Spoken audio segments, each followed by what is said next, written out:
For years, the mountain cabin community lived peacefully, surrounded by tall pine trees and fresh air. A narrow gravel road connected their homes to the outside world. Everyone used it daily. Children rode bicycles, delivery trucks passed through, and neighbors waved at each other. What no one really noticed was who owned that road. It crossed private land, quietly maintained by a man named Ethan, a soft-spoken cabin owner who lived at the edge of the forest. He had inherited the land from his father and never made a big deal about it. He plowed the road in winter, fixed potholes in summer, and never asked for anything in return. When a new homeowners association (HOA) took control, things slowly changed. New rules appeared on notice boards. Fines were issued for small things: trash bins placed wrong, cabins painted the wrong shade of brown. Ethan kept quiet, believing peace was better than arguments. Then one morning, a metal gate appeared at the entrance of the community installed by the HOA, and on it was a bold sign: Private HOA Road. Authorized access only. Ethan stood there in silence. The road they had claimed was standing on his land. The HOA board believed they were in full control. They sent letters demanding fees from everyone, including Ethan, for road usage and maintenance.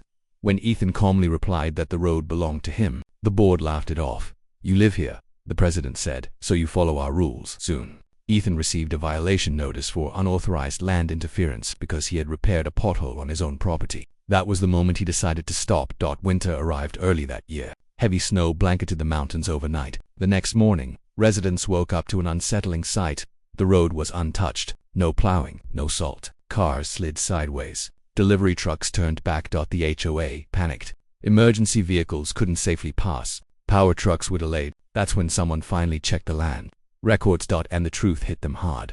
The only road in and out of the community was never HOA property. It belonged to Ethan alone. By afternoon, the HOA office was in chaos. Phones rang non-stop. Residents demanded answers. One question echoed again and again: how do we get out? The HOA rushed to Ethan's cabin. Gone was the confident tone. Now, they spoke carefully. Apologies filled the air. They asked him to plow the road, to unlock the situation they had created. Ethan listened quietly. He didn't raise his voice. He didn't insult them. He simply explained how he had been treated, ignored, fined, disrespected.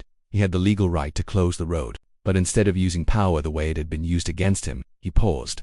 "I don't want anyone trapped," he said calmly, "but respect matters." The HOA agreed to remove the gates, cancel all fines, and publicly admit their mistake. That evening, Ethan plowed the road himself, clearing a safe path for everyone. The next day, something unexpected happened. Neighbors gathered near Ethan's cabin, not with complaints, but with gratitude. Some brought food. Others offered help maintaining the road. For the first time, the community truly saw him. The HOA officially dissolved months later, replaced by a simple neighborhood agreement based on cooperation, not control. The road remained open, not because it had to be, but because Ethan chose kindness over revenge.